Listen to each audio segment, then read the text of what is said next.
Dear witches, staying up to date with the moon? Seeking reminders to re-enchant your daily life?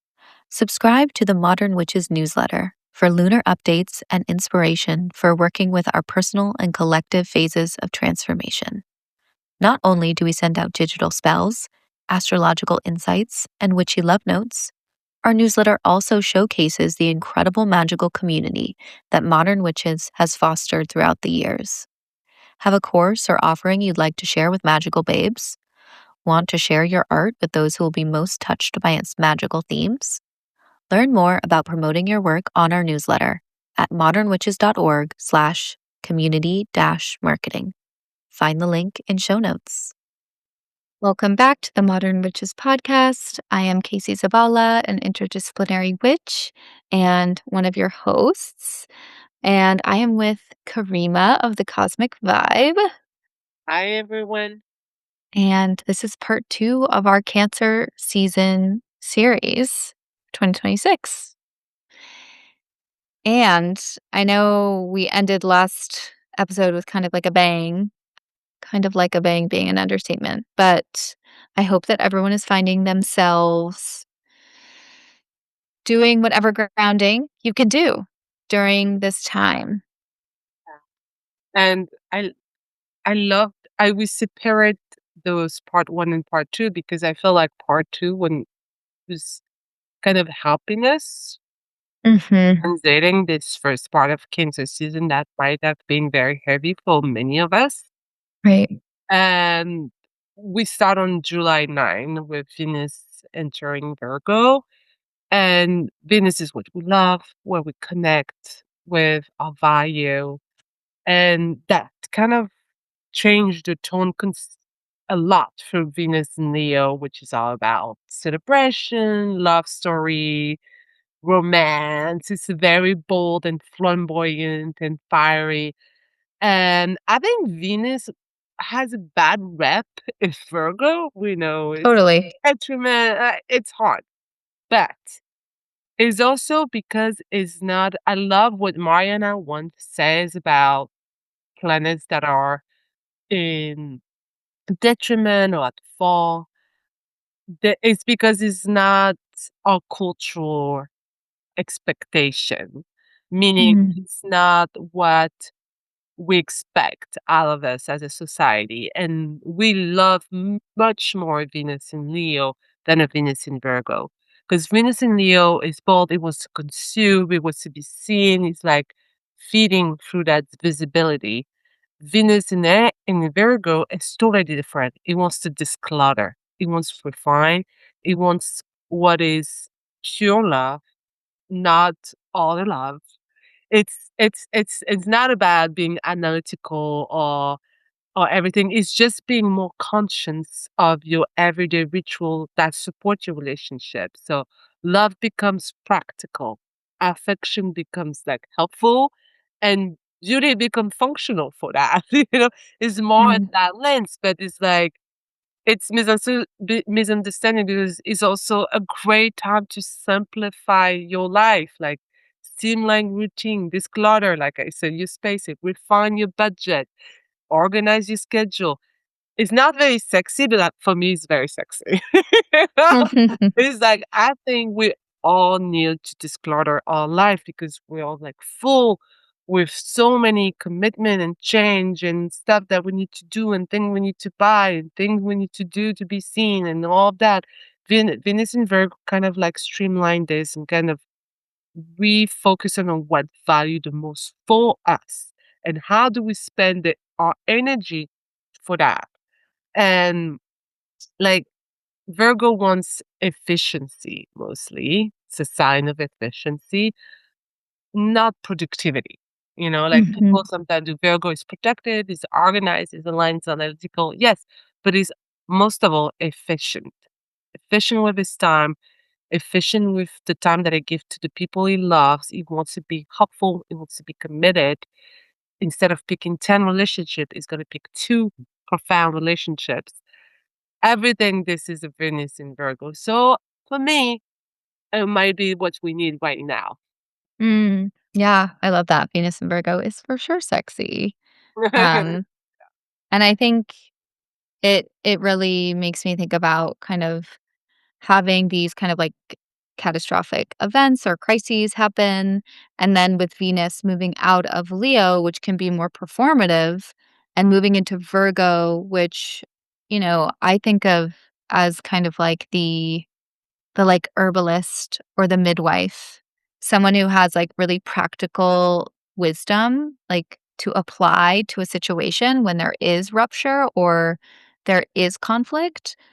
I'm hoping that that can bring kind of like a steadying energy because it is one of the few planets, slower moving planets in an earth sign in this chart, right? So bringing an anchor into Virgo of like, okay, but what is the most important thing to do in this moment? What is the practical application? Like how can we get real about the scenario? Feels helpful for sure. And then, sort of 2 days later, or sorry, 3 days later, on the 12th of July, we have the Mercury Cazimi. So, Sun and Mercury conjunct at 20 degrees of Cancer. This will be like the midpoint of the Mercury retrograde period. And so, it's always a good time to kind of like, have a moment of realization, or maybe there's something that crystallizes at this point to help you reset in some meaningful way. And maybe it's an emotional reset Yeah. since we're dealing in the Cancer domain. Yeah. And this is a midpoint in the retrograde. We know that we have in the retrograde time. So it's also a good time to review what happened since Mercury started its being retrograde. But It'll it's probably be a lot. Spoiler alert. just, yeah, for sure. But it's also like there's so many different view on what a Kazimi is. Kazimi really means like at the heart of the sun, like yeah, literally at the heart of the sun. And Mhm. so for some astrologers, like this Mercury is being burned. For some astrologers, Mercury is being revised, is being re-energized. From some astrologer, they're gonna use the word purge. Whatever you lean towards with your experience and what you hear and what you rely on, you like anywhere Mercury is starting over. There's a highlight or epiphany or something that's coming from the sun to your brain. It can be Mhm. a old emotion, it can be a whole situation. Something is being cleared up or being understood better, but not in an intellectual way, more in an emotional way because we're in Cancer. So there's maybe a highlight on how did you act about a situation and why did you act for it, and now you understand better yourself. It's a way to understand better our the way we act into the world or the way we act into a relationship or in your family dynamic, whatever it is for you, is something that is being brought from the unconscious to the conscious. Literally, the sun is putting the spotlight on that and make you understand better how you function emotionally. And again, we talk about it in the first part of the season and why Mercury in Cancer is retrogression is so important. It helps you reframe who you are, your emotional core value, how do you care for and who do you care for? It's a very important time. And this Kazimi is going to be a lot of clarification around this. Yeah, and it's also forming a wide square to Saturn and Aries. And so we might also gain clarity about like what the administration is up to. There might be some moment of like, oh, this is really what it is. So hopefully that would come through and would be like helpful in some way, Mhm. but we'll see. Time will tell, folks. Just like this is such a dynamic time. So I just want to like, we're going through these transits when they're exact, but at this moment on June 12th, we also have Uranus at 4 degrees of Gemini forming an almost exact square to Venus at 3 degrees of Virgo. And then we also have this like Jupiter and Pluto opposition coming into contact. So, like, there's a lot of really tense energy aspecting each other. And so tensions will be high at this point, right before the new moon in Cancer on July 14th. I think this is Trump's birthday. Oh, Yeah. really? Yeah, it's Yeah. And yeah, it's Gemini, so yeah, yeah, yeah. yeah. And I think No, this no, is the day. it's Yes. This is the day when he wanted to do the UFC fight on the White House lawn. I don't know if you're familiar with this, like, uh, thing. It's totally wild, like, in terms of, like, archetypal exhibition of, like, Mars.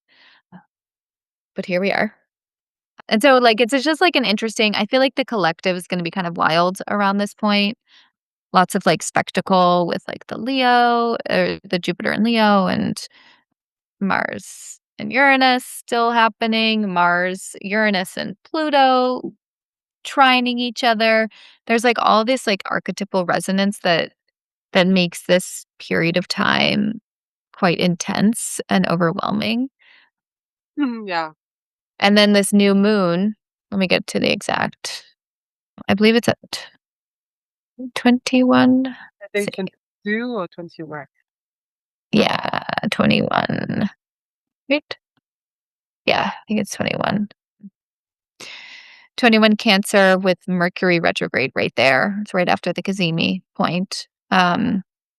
And yeah, Trump, I was just looking it up, is born on June 14th, so new moon. Hmm. Yeah. During the new moon, but during Cancer new moon. That's his birth. Okay. Interesting. Yeah. So, It is, and it is interesting.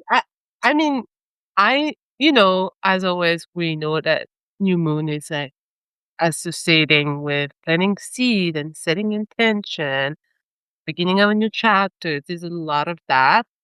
However, don't think that new moon is for this.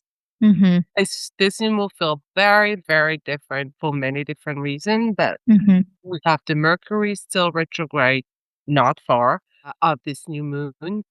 And we know that Cancer is ruled by the moon. So the moon is in the sign of Cancer. It's supposed to feel good. But because this Mercury retrograde is not far, it is changing the tone of instead of rushing towards the future or setting up intention towards what's up next, they're still being asked to look backward first.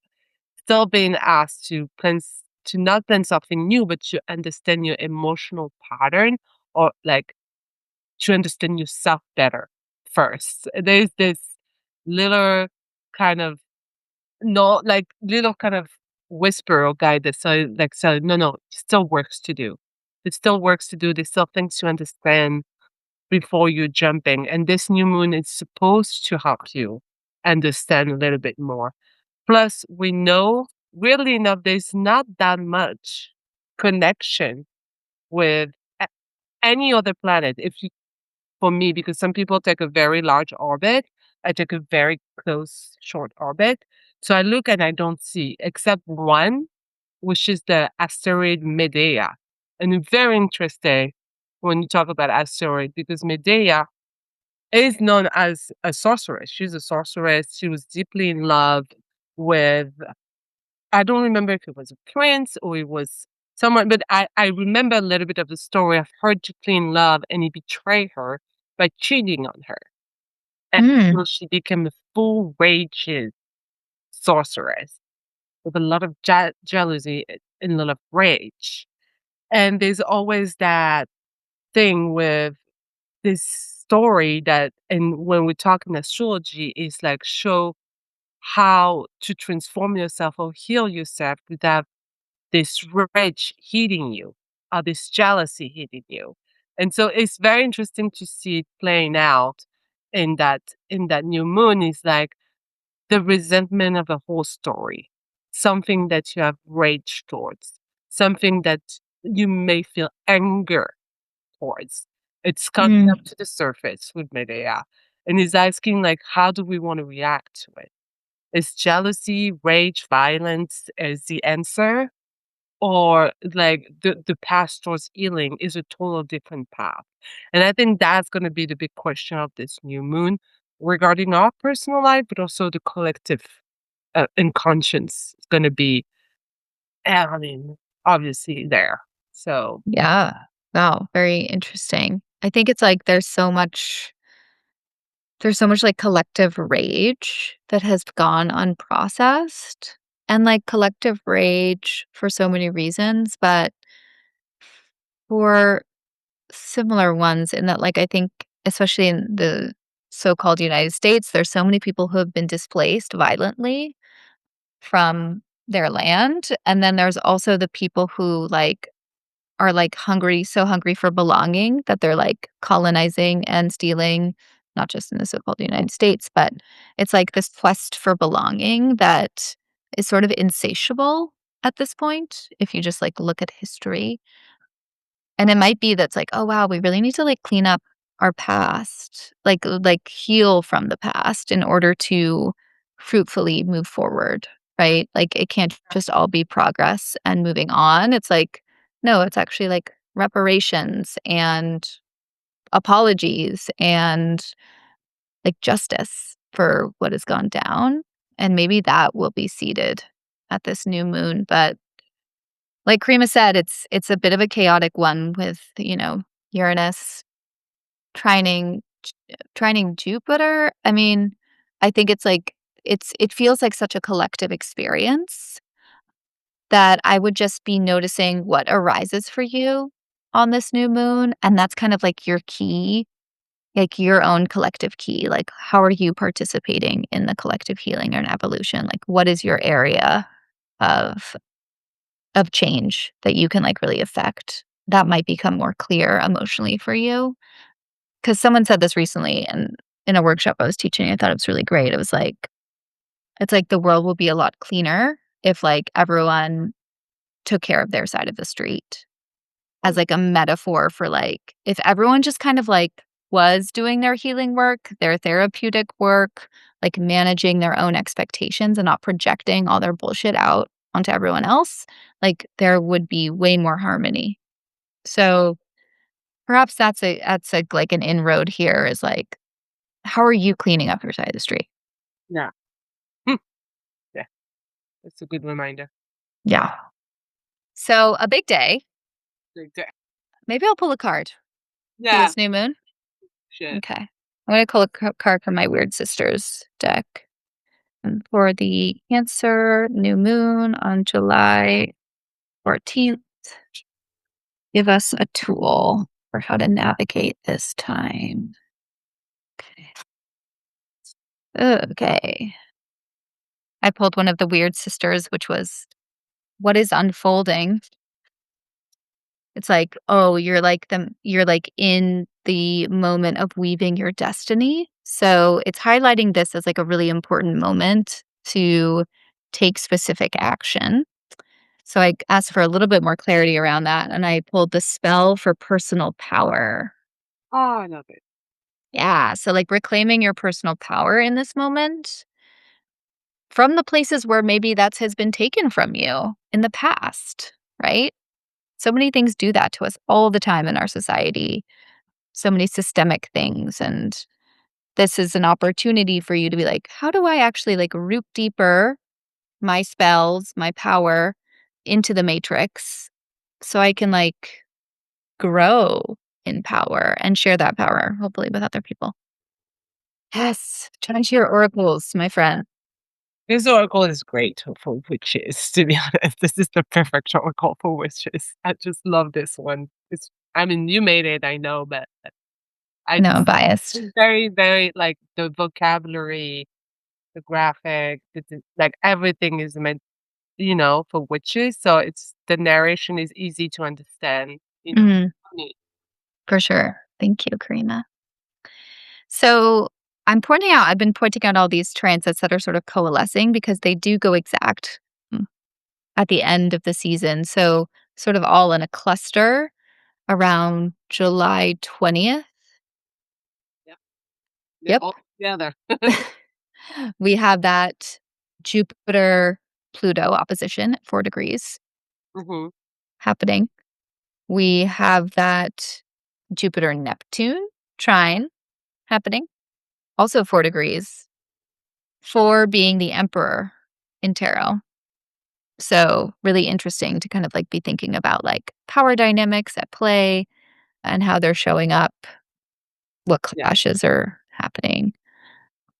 And it's so funny because we know that Leo represents the leaders, so Mhm. like because I feel like all of those like Jupiter in Leo, like trining Neptune, then opposite Pluto, then sextile Uranus. We know that Neptune, Pluto, Uranus, those are like like it's about a collective world. Is not really w- people might feel it in their personal life, but it's really shift in our world, in the society. Those are Mhm. very big planet that really transformed like and give the tone to different generation. Yeah. So we have Jupiter, the planet of expansion, growth, philosophy, religion, touching all those planets that are very major for a society. We know that something is shifting.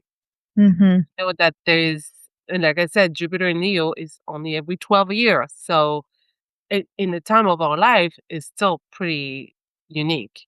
And so when we see first I want to talk like Jupiter in Leo training Neptune, it's a great for creativity, faith. So we have some I do feel we have leaders that are gonna come out of this transit in Jupiter in Leo that inspire dream, that inspire us, that through the crisis that we're living in, there is some of those that's gonna come up that are gonna be we wanna gonna put faith in them.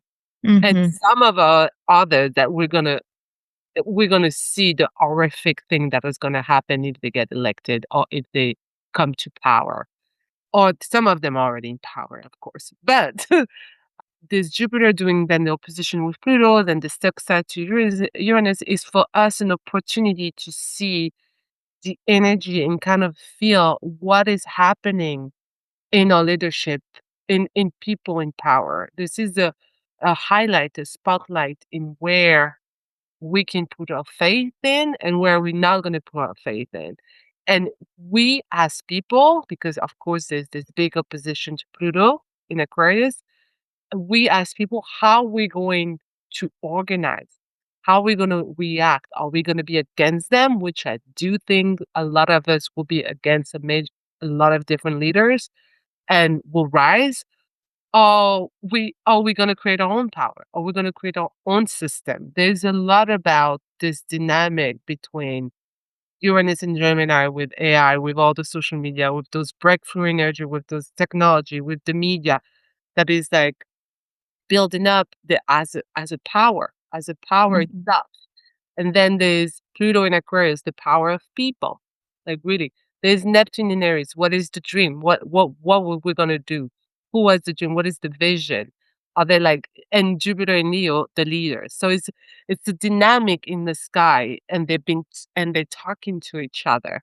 And I feel like it's very interesting to see how it's gonna go because I think a lot of decisions gonna be made in consequences of what happened during Cancer season and we see where we go with that. Like we see which direction are we taking.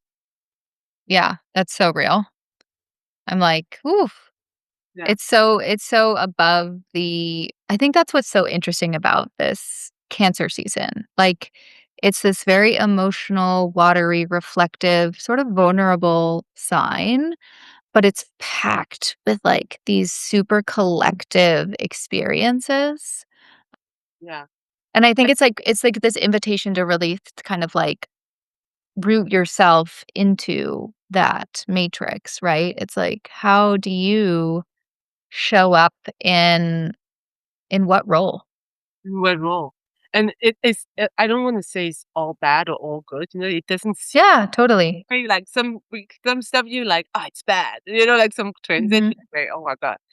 Those one are like feel like it's like a portal, a book Yes. that can open up. Like there's also I can see creative courage, I can see collective change. Mhm.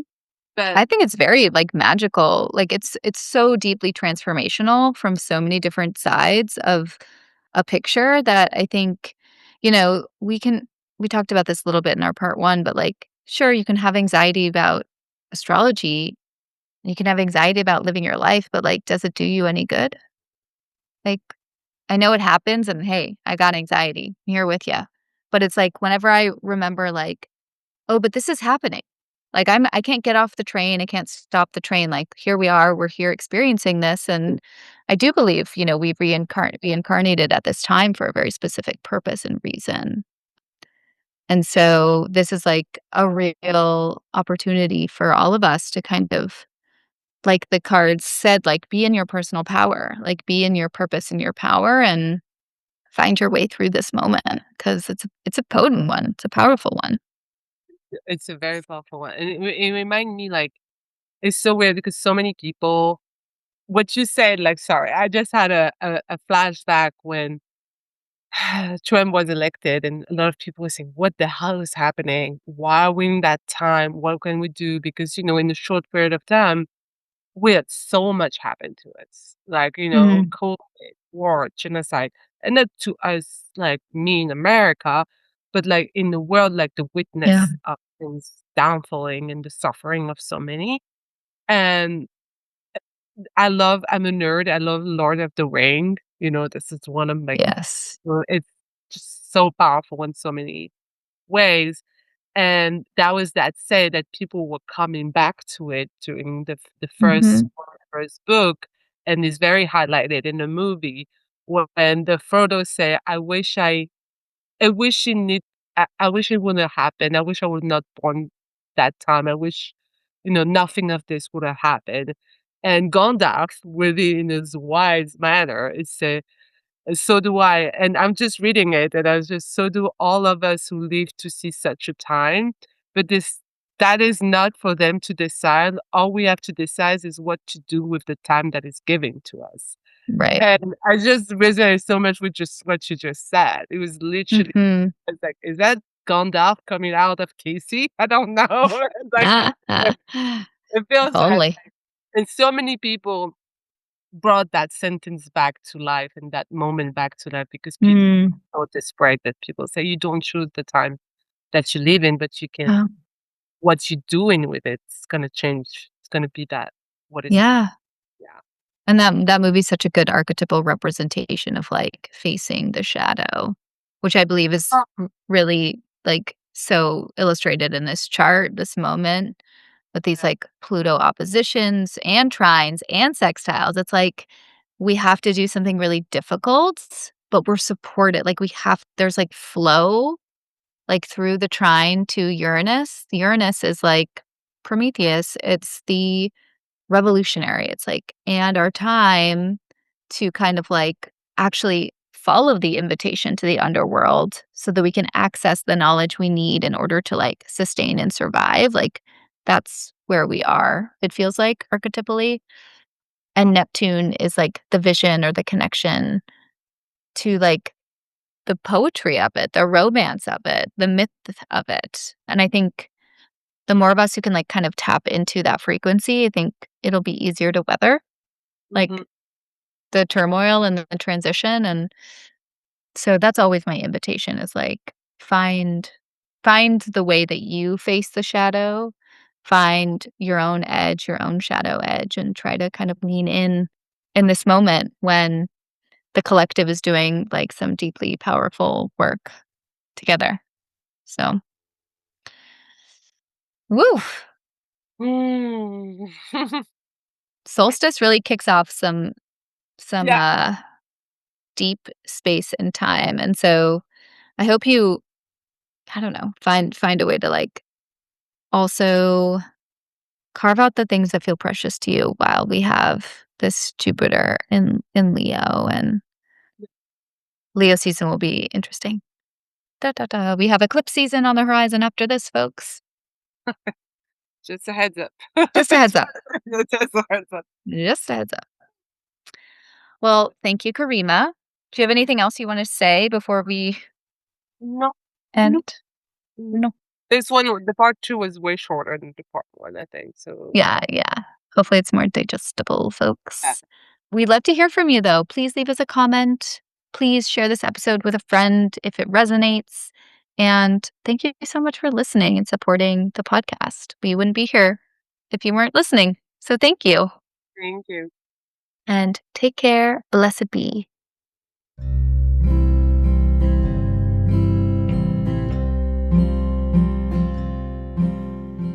Thank you for tuning in to the Modern Witches podcast.